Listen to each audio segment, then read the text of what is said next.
While not technically an island, it is unlike anything else in Vancouver, and quite possibly the world. Granville Island has wildlife, locals, and tourists all coming for its unique culture and beauty while escaping the bustle of the city. But down its crowded streets lurks a small problem that's been growing. Artisans on the island are struggling. Peter Braun is one of only 3 master printers in Canada who still does his work by hand, and he remembers how it all began.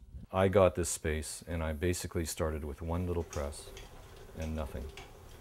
And I ended up, my first year I made $800. That was my first invoice for the whole year, was $800. But over time, Peter developed a name for himself, and his meticulous work became known throughout the world.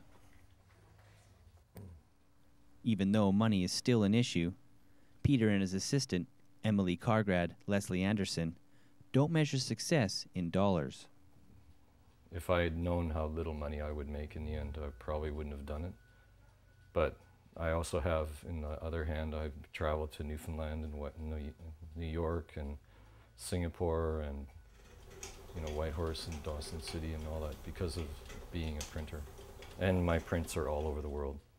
People know my work everywhere. So I went to New York and walked into a print shop, and they had heard of me and my shop. But the artists, once a staple of the island, have witnessed the erosion of their community. What's happened is about 6 years ago, they got a new management team on the island.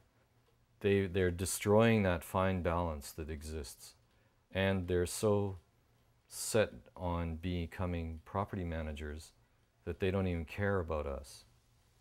And they keep saying they do, but they don't, because their actions don't indicate they do. So now what we've done is, I personally am so mad about it. The property manager lied to me for 6 years about getting a new building and helping me do it, that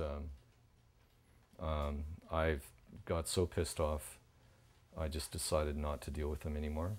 And I started helping to figure out what to do with the island to promote the old image and see what it was.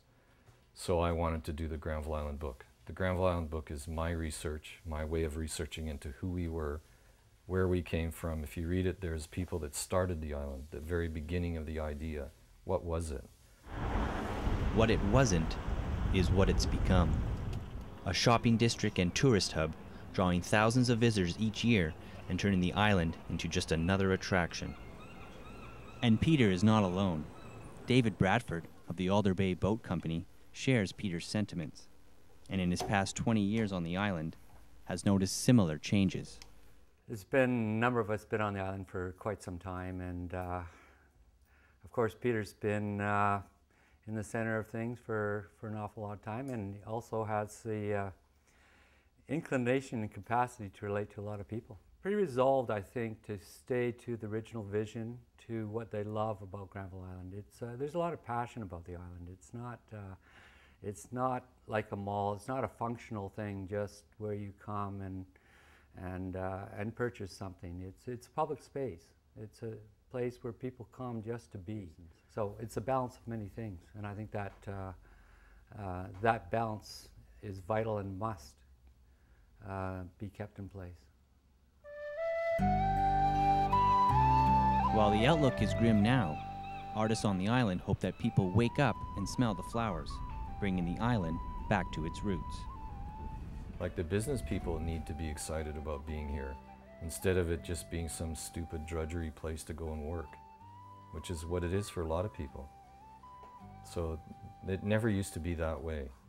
But now, dealing with these landlords and having to compete with trying to get your money to pay the rent and the increase in costs, I mean, people aren't making money anymore here.